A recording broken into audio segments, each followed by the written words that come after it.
Falando de Negócios, com Danilo Magri. Um oferecimento. SPS Group, tecnologia que transforma. E Óticas COI, para ver o melhor da vida. Danilo Magri, bom dia para mais um Falando de Negócios. Tudo bem? Tudo bom, Clemente? Seja bem-vindo. Vocês? Bem também. Bom, Clemente, antes de a gente começar mais uma entrevista dessa temporada do Falando de Negócios, que olha, a gente está se superando, parabéns a quem está fazendo a agenda, né, Jô?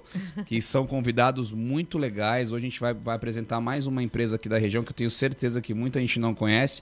Mas antes, aproveitando aí o ensejo, vamos falar da SPS Group, porque a transformação digital é o presente. E a SPS Group está pronta para ser a sua parceira nessa jornada tecnológica. Com mais de 13 anos de mercado, a SPS é referência em soluções de gestão empresarial, atuando como uma das principais consultorias SAP da América Latina. Então eles oferecem muito mais do que o software em si. Eles levam tecnologia de ponta para impulsionar os negócios. As expertises da SPS incluem o SAP Business One, ideal para pequenas e médias empresas, e o SAP S/4HANA, que atende às grandes operações com processamento em tempo real e insights estratégicos. A SPS também oferece soluções avançadas em manufatura inteligente, infraestrutura completa de TI, backup seguro, disaster recovery e segurança de dados. Tudo isso para que a sua empresa esteja preparada para os desafios do mercado moderno. Então, seja qual for o tamanho ou segmento do seu negócio, a SPS é seu parceiro tecnológico, integrando soluções completas para acelerar resultados. Como eu sempre falo, né? TI a gente só pensa quando dá um problema e aí fica muito mais difícil e mais caro consertar. Vale muito a pena preparar a empresa para o mundo aí tecnológico e digital, que já chegou, na verdade. Vamos lá, vamos apresentar o nosso convidado de hoje. O nome dele é Paulo Salvador, ele é diretor de negócios da SIAT. Atenção, o que é a SIAT? A SIAT significa Sistemas Integrados de Alto Teor Tecnológico. É especializada no desenvolvimento de sistemas inteligentes para defesa e segurança. Com expertise em mísseis, a SIAT fornece soluções de alta performance para as Forças Armadas, contribuindo para a soberania e a inovação tecnológica do Brasil. Desde 2023, o grupo ED dos Emirados Árabes é um parceiro estratégico com 50% de participação na empresa. Paulo, tem empresa que se eu falasse isso, acabava a entrevista. Mas nesse caso, só gera mais curiosidade e mais dúvidas. Bem-vindo, já conta um pouquinho mais da história da SIAT e da sua também. Muito obrigado, prazer. Bom dia a todos, bom dia ouvintes também. Então é o seguinte, a SIAT ela nasceu em 2015, certo? Agora, ela foi fundada por sócios com grande experiência já no mercado. Então eles atuavam desde a década de 80 em empresas do setor, inclusive já com experiência de terem sido sócios de outra empresa. E desde então tem trabalhado em grandes inovações no mercado, certo? Então, o mercado de defesa, onde a gente atua, ele tem algumas características peculiares, em que é muito difícil você ter acesso a tecnologias prontas nesse setor, que muitas vezes os países que detêm essas tecnologias não compartilham com os demais. Então, diferente de setores de consumo, então de outros setores, quando se trata de defesa, é muito importante para o país desenvolver a própria tecnologia. Então, é por isso que em 2015 foi fundada a SIAT, foi montado um time super capaz, com já bastante experiência também em outras empresas do setor, e desde então temos prosperado. Então, a empresa, como bem disse o Danilo, trabalha no setor de inovação, não é certo? Então, os nossos grandes parceiros são as Forças Armadas locais, não é certo? Exército, Marinha e também a Força Aérea. E assim, tudo que a gente faz é com tecnologia própria e assim, é interessante que, quando se fala de tecnologia própria, você pode também trabalhar com tecnologias, em cima de tecnologias já existentes. E muitas vezes nesse setor também não é possível, não é certo? Então, nós somos um grande grupo de pessoas super capazes, misturas muito de engenheiros com outras especialidades também, e que, no fim das contas, a gente consegue desenvolver produtos que são muito importantes para a soberania do país. Olha, muitas curiosidades aqui, mas primeiro contextualiza a gente o tamanho da SIAT, onde ela está hoje, quais cidades, qual o tamanho dela, número de funcionários, números que você possa nos dividir, para as pessoas contextualizarem um pouco onde vocês estão, né? Qual o tamanho da empresa? Não, claro, maravilha, ótimo. Então, a gente tem crescido relativamente bastante nos últimos meses, especialmente na virada do ano passado, e hoje estamos contando com quase 200 funcionários, né, de diversas formações. Certo? E hoje estamos localizados na Texat, na antiga Texat. Perfeito. Certo? Então, hoje é um espaço empresarial onde eles alugam os prédios. E estamos também construindo uma fábrica nova, que vai ser no município de Caçapava. Muito bom. Mais uma empresa da região, que tenho certeza que muitos ouvintes não conheciam. Mas conta um pouquinho, então, exatamente o que uma empresa de mísseis, uma empresa que atua no mercado de defesa, que tem essa importância da soberania nacional, faz? Como é que funciona? A tecnologia parte de vocês vendem isso para o mercado, para as Forças Armadas, essa demanda ela vem até vocês e vocês desenvolvem de acordo com um projeto específico. Como é que é esse mundo? Olha, pergunta interessante, porque isso é um pouco diferente, talvez, de outras indústrias, certo? Tipicamente, a empresa investe muito imaginando que terá um mercado para esse produto, certo? E depois vai atrás em busca disso. No segmento de defesa, a dinâmica diferencia na seguinte forma. A demanda nasce do usuário final. Então, ela nasce de uma força armada. Então, essa força armada diz, eu preciso de um determinado equipamento. E vai atrás do mercado entender quem é que pode ajudá-lo a, de fato, chegar lá. Uma opção é, de fato, comprar um equipamento já existente, e pode ser que ele exista no Brasil, mas pode ser que ele não exista no Brasil, e aí que vem a questão que a Força Armada tem que decidir. Poxa, eu prefiro investir numa solução nacional, que vai provavelmente demorar mais tempo para chegar lá, porém com o benefício de, uma vez pronta, eu consigo utilizar esse equipamento de forma livre, ou não. Ou eu compro um equipamento já existente, possivelmente de outro país, em que possivelmente eu consigo fazer uma compra, mas eu fico sujeita a aprovações desse outro país para depois até usar o equipamento da forma como gostaria.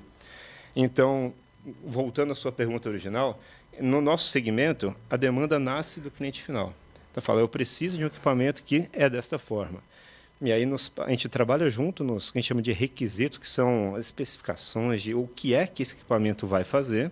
E a partir daí nasce uma fase de desenvolvimento, onde nossa engenharia entra com muita força, não é certo? Então, partindo do desejo do cliente, o que é que o cliente quer, passando por toda a fase de desenvolvimento, em que no começo são mais desenhos, mais papéis, programas, coisas pouco tangíveis, mas que, com o passar do tempo, essas coisas vão se materializando e vão sendo testadas, pedaço por pedaço, até que o equipamento completo é testado e colocado em operação para fora. Vocês atendem a cadeia toda, desde a concepção, passando pela engenharia do projeto e os testes também, a fabricação e teste. Perfeitamente, exatamente, a cadeia toda. Desde a concepção, a gente até gosta de usar a expressão desde uma folha de papel em branco, que é o desejo do cliente apenas, até, de fato, o produto operacional lá no campo.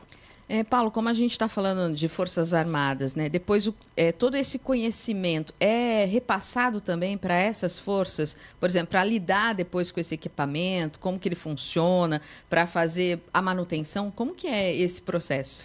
Não, sem dúvida nenhuma é repassado, certo? Então, no fim, como eles são os demandantes, eles são até os donos, vamos dizer assim, do equipamento no fim. A gente se vê como um facilitador para deixar esse equipamento disponível para o cliente. E certamente estamos junto com eles até o fim, não é certo? A gente vê como é quase que um casamento, uma parceria de muito longo prazo. Não é apenas entrega o material e acaba aí a relação. Não, a relação se estende. Então, nos produtos que a gente já entregou, o serviço é muito mais uma manutenção, um apoio, para que o equipamento seja bem utilizado, bem manutenido lá na frente. E também, na sequência, entram outros projetos no caminho, não é certo? Então, é uma esteira que vai um puxando o outro. Paulo, eu fiquei com uma dúvida aqui. Quando você fala equipamentos, produtos, o que são esses equipamentos, o que são esses produtos? São armas, são mísseis, tem outras frentes de negócio também? Certo. Hoje a gente está com 3 linhas de produtos, não é certo? 2 deles são mísseis e o outro não é equipamento nesse sentido. Então, os 2 mísseis que nós trabalhamos é um míssil antinavio e um míssil antitanque. E o que é isso daí, certo? São mísseis que servem para proteger o nosso país para determinados tipos de ameaças. Então, o antinavio, o próprio nome já disse, certo? Você tem um navio como uma ameaça, ele neutraliza esse navio, e o antitanque equivalente para um tanque de guerra. Agora, o terceiro produto é chamado de Cisgás. O Cisgás é um enorme projeto da Marinha do Brasil, em que visa monitorar todo a nossa Amazônia Azul, que é chamado, que é todo o litoral mais os rios principais. Certo? Então, esse produto é o quê? São uma série de torres colocadas em locais estratégicos. E essas torres têm sensores como radares, câmeras e sistemas de comunicação, onde automaticamente se detecta o movimento da região e se é algo que não deveria estar acontecendo lá, eles conseguem juntar todas essas informações e decidir um plano de ação. Eu ia até te perguntar isso, que aqui na pauta, a SEAT ela fechou um acordo grande com a Marinha do Brasil recentemente. São esses produtos ou é um outro projeto? Vamos lá. Esse Cisgás ele começou em 2023, certo? Então ele está em andamento faz um pouco mais de um ano. E recentemente, na semana passada, inclusive, né, nós fizemos 2 anúncios com relação à Marinha do Brasil, sendo um deles a venda de produtos mesmo, produtos já prontos, e o segundo, que talvez seja esse que você esteja se referindo, seria o início do ciclo de 2 novos equipamentos. Certo? Um deles também é um míssil antinavio, que seria lançado agora não de plataformas terrestres, como é a versão atual, mas de plataformas aéreas, como helicópteros e aviões. E o outro é um míssil que chama de defesa antiaérea. Então, esse equipamento é colocado no solo e é definido um ambiente no qual ele deve proteger. Então, contra determinados tipos de ameaça, o míssil vai lá e neutraliza quando autorizado, obviamente, pelo quartel-general. Tudo isso nos nossos quintais aqui, muito interessante, né? O que me chama a atenção, Danilo e também Paulo, é sobre míssil-arma. A gente fala de defesa. Na verdade, para se ter uma defesa, você acaba tendo o ataque. O Brasil nós não temos, felizmente, graças a Deus, tudo bem, tudo tranquilo, na paz, né? Mas esses materiais, eles são exportados também, Paulo? Olha, atualmente nossos clientes são as forças nacionais brasileiras e utilizados para a defesa. E se desejarmos fazer qualquer tipo de exportação, ele precisa ser essencialmente autorizado pelo Ministério da Defesa e pelo Ministério de Relações Exteriores, justamente para que seja utilizado de uma forma com que o Brasil concorde. A propriedade intelectual é sua ou dos clientes? É compartilhado. Depende de caso a caso, mas depende de caso a caso. E me diz... Fala, Eloy. Na verdade, eu fiquei curioso aqui, porque você estava comentando conosco, Paulo, que vocês desenvolvem novos equipamentos. Você começa com uma folha em branco. Isso. E aí me veio aqui aquela dúvida. Vocês têm que testar esses mísseis antes de efetivamente entregar para o cliente. Claro, hoje está muito mais simples. Eu acredito que vocês têm uma tecnologia, inclusive usando inteligência artificial, já dá para utilizar ou ainda não? Está quase. É game ou não? Está quase. Onde, né? Mas vocês efetivamente têm que testar esses equipamentos. Aí eu fico lembrando da SpaceX, do nosso Elon Musk lá, que explodiu alguns e que faz parte justamente desse processo de aprendizado, entre aspas, né, do novo equipamento. Como é que vocês fazem nessa parte específica? A pergunta é super interessante, viu? Então, eu te disse que nesse setor, em nossa visão pelo menos, é a seguinte, que para ter sucesso, primeiro você precisa de pessoas muito boas. Pessoas experientes que já passaram por diversos ciclos de desenvolvimento, certo? E que conseguem também enxergar novas soluções. Agora, além disso, são processos. E quando a gente fala em processos, são processos que passam também por testes. Então, os testes eles têm uma série de tipos de testes que vão ficando cada vez mais complexos e parecidos com a utilização real. Então, ele primeiro nasce com simplesmente programas de computador, depois ele evolui para uma mistura de programas de computador com, de fato, equipamentos em laboratório funcionando, mas sem nenhum conteúdo explosivo. E depois isso vai evoluindo, então passa por testes ambientais, que nós chamamos, que são equipamentos que fazem o produto tremer, na mesma forma que ele vai tremer no campo. Temperaturas muito baixas e muito altas, isso combinado. E, ao fim das contas, depois de tudo isso feito e muito bem testado em locais seguros, vai para campo. E as Forças Armadas têm locais específicos para realizar esses testes. Então, todos os testes são feitos com a maior segurança. E, assim, nos mais de 40 anos de experiência que o nosso time tem, não teve nenhum acidente. Essa parte é a melhor de todas, né? Sem nenhum acidente. Aproveitando o ensejo, inclusive os ouvintes aqui no nosso chat da transmissão ao vivo pelo YouTube estão perguntando sobre a questão dos empregos, das vagas disponíveis. Como você comentou agora há pouco, é uma área que demanda um conhecimento um pouco mais elevado. Qual, mais ou menos assim, o perfil que vocês têm disponibilidade? Você falou que tem cerca de 200 funcionários hoje, né? Qual que é o perfil para alguém que esteja acompanhando agora o Jornal da Manhã e, de repente, pretende fazer parte da equipe da SIAT? Perfeito, maravilha. Então, a gente pode separar, talvez, em 3 grandes tipos de perfis. Um deles é a engenharia, que talvez hoje seja a maior quantidade que temos dentro de casa, certo? Então, são engenheiros graduados, tipicamente, alguns deles com especializações, inclusive nível mestrado e doutorado, mas atendendo a toda a faixa possível de engenharia. Então, mecânica, mecatrônica, química, elétrica, eletrônica, precisamos de todos os tipos de talentos que sejam necessários. Depois tem um bloco que é o bloco administrativo, e aí tem uma série de tipos de profissionais. Vendas, administrativo de finanças, marketing, pessoas, e assim vai. E, por fim, tem a produção em si, certo? Onde tem também os especialistas na gestão da produção e também pessoas que atuam na produção. E aí podem ser técnicos, mecânicos, eletrônicos e diversos outros tipos de formação. Como você colocou, né, Danilo? Aqui, no nosso quintal, né? Olha só. Uma oportunidade enorme para quem tem essas formações, tem interesse, né? Realmente, eu até brinco, falo muito nas entrevistas de negócio, que se você não estiver criando foguete, a vontade é 50% do caminho. Nesse caso, talvez precisa a régua um pouquinho mais alta para se criar um míssil, uma arma. Diz uma coisa, Paulo.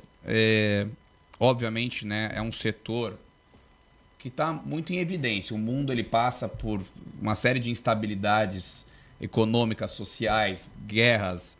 Existe uma tendência dos países se fecharem um pouco mais e se armarem um pouco mais.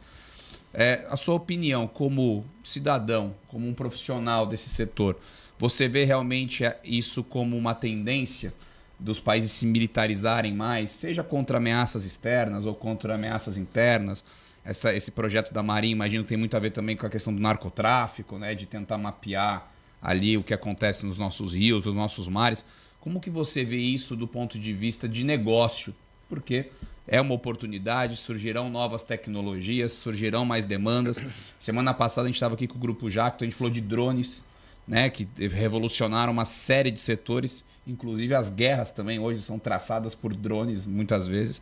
Como é que você vê realmente o futuro do seu negócio com o futuro do mundo, né? Olha, Danilo, quando a gente olha para dados históricos, a gente vê que nesse setor é um setor muito cíclico. Então, em épocas onde o mundo está mais tenso, os investimentos sobem, e quando as coisas se acalmam, os investimentos caem. Então, quando você olha para os dados, eu digo dados menos do que a minha opinião própria, não é certo? É que a gente está no momento de aumento de investimento. Exatamente. O que vai ser daqui para frente, ninguém sabe. Certo? É aquela coisa. Se soubesse, não falaria para ninguém. Mas, obviamente, o ponto é que, naturalmente, todo mundo percebe que está aumentando a tensão mundial. O que vai ser para frente, como disse, não sabemos, mas a tendência parece ser de manutenção, no mínimo, desse nível de investimento nos próximos anos. Mas esses mísseis, né? Mísseis antitanque, mísseis ar-terra, terra-ar, como é que está essa parte da tecnologia? O que vem mudando, né, na indústria para armas melhores ou armas mais seguras? O que você percebe? E se vocês já fazem alguma coisa do tipo? Interessante. Então, assim, nós sempre trabalhamos com armas precisas, não é certo? Então, isso é uma diferença grande até para assim, você pode separar em mísseis e foguetes, como a gente diz. O foguete é aquele equipamento que não é guiado. Então, ele pode atingir onde você gostaria, porém, pode ser que não. Sim. O míssil é muito preciso, então a chance de você errar o alvo é muito baixa, não é certo? E a tecnologia tem avançado tanto em todos os níveis, eletrônica, computação, etc., em que você tem uma capacidade de processamento muito maior hoje em dia. Então, com isso, você consegue transformar os seus equipamentos, seja eles mísseis ou sensores, em coisas muito mais precisas e consigam atingir cada vez mais os objetivos que são propostos. É o que você falou, imagina esse projeto da Marinha, que é mapear toda a costa brasileira e todos os rios. O tamanho da abrangência e da precisão desses equipamentos para ter essa cobertura. Conta então nesse finalzinho que a gente tem um pouquinho mais desse projeto, para a gente não ficar só na parte do míssil. Eu acho que esse é um projeto legal de entender. É fantástico. Esse é um projeto muito grande que a Marinha está pensando nele há muito tempo já, certo? E é de suma importância para entendermos o que está acontecendo ao nosso redor. Então, por exemplo, tem radares que conseguem detectar se há uma embarcação ou não, por exemplo. Tem sensores de comunicação que se comunicam com essas embarcações. Tem câmeras que conseguem enxergar o que está acontecendo. Agora, talvez o mais interessante disso é combinar essas informações que foram coletadas e transformar em algum tipo de inteligência. Então, por exemplo, isso serve muito para combater pesca ilegal.